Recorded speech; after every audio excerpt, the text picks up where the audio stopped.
Hey everyone, welcome back to another Snag Bear review. Now today we're going to talk about the Xbox One, which is the latest Xbox that hit the market. It was released in November of 2013. Now there's mixed opinions about this device, and a lot of the complaints are the design. It is kind of boxy, but it personally doesn't bother me. I'm not purchasing a game system for the cosmetic appearance of it, but it is kind of boxy compared to the 360. Now, what's great about the Xbox One is that it does come with the Kinect. As you see here, it's a camera and motion sensor, and you can talk to it. It'll recognize voice commands. Really cool stuff. And I got the Day 1 edition, so you can see the controller. It's somewhat similar to the Xbox 360, so it's not going to require a learning curve in one's mind to know where the buttons are and whatnot. But it is a when you put it in your hand, you will notice some minor improvements. The sticks feel a lot better. This directional pad down here is greatly improved, and of course I've got the Play and Charge kit connected to it right now. That's something I would highly recommend, because if you don't have Play and Charge, you're going to have to change AA batteries quite frequently. The coolest feature that I found with the Xbox One is the Hdmi Pass-Through, and basically there's two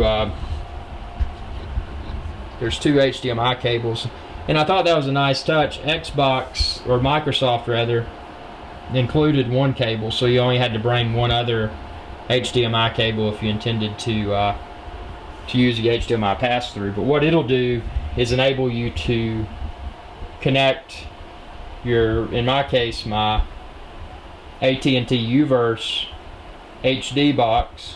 I don't have satellite, but you could use satellite if you did. So you connect it to the Xbox, and then you connect your Xbox to your television. So it's really neat. When you're in the Xbox, you don't have to, if you want to watch TV, you don't have to power down the Xbox. You just say Xbox watch TV or something along those lines. And you can do the same from your controller if you prefer to browse to TV. But it has a very nice on-screen guide that looks a lot better, in my opinion, than the AT&T Uverse guide. And it's cool because you can still use your standard television remote. So when you switch to television within Xbox One, it's full screen, fully functional, just like it would be if you changed the input on your TV to switch from game console to television. So that's really nice, especially if you got a lot of people in the family that aren't tech savvy.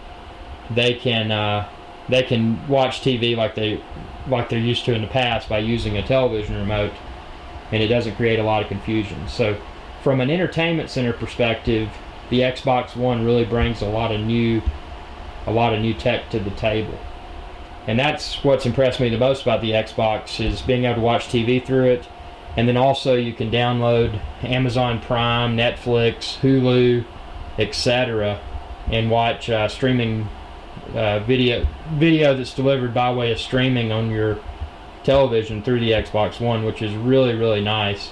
And the games are great. I mean, the graphics, like most console upgrades, you're going to notice a huge improvement with the graphics. I will say that the graphics didn't jump as much as they did when you transition from Xbox to Xbox 360, but they are really cool. And as you start to play games for a while, such as Battlefield 4, you'll notice just how complex the environments are, how a lot of stuff is going on simultaneously, just destructive environments. It's really those type of scenarios where you see the graphical capabilities of this new console. And I'm sure we haven't yet seen the full capabilities, because they wouldn't want to put out a new console and tear it to its full potential, because most video game consoles have a life cycle of a few years, so they don't want to pack the launch day games with all the graphical capabilities. But even with that said, the launch day titles are incredible. Especially if you look at Forza, the racing game, it's absolutely incredible.